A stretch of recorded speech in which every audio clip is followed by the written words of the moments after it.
అష్టలక్ష్మి రూపాల్లో ఆశీర్వాద వర్షం,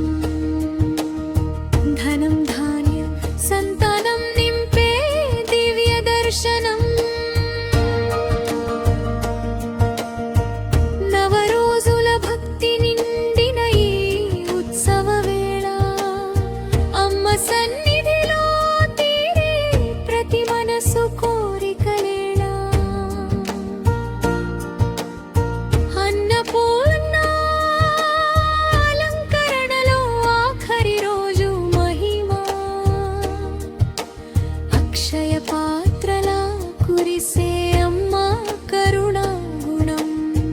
అన్నదానం ఆశీర్వాదం అందించే మాత, ఆశ్రయమిచ్చే అమృతమై ఆదిశక్తి నువ్వు. మా ఒళ్ళమ్మ అని పిలిచే ప్రతి స్వరంలో భక్తి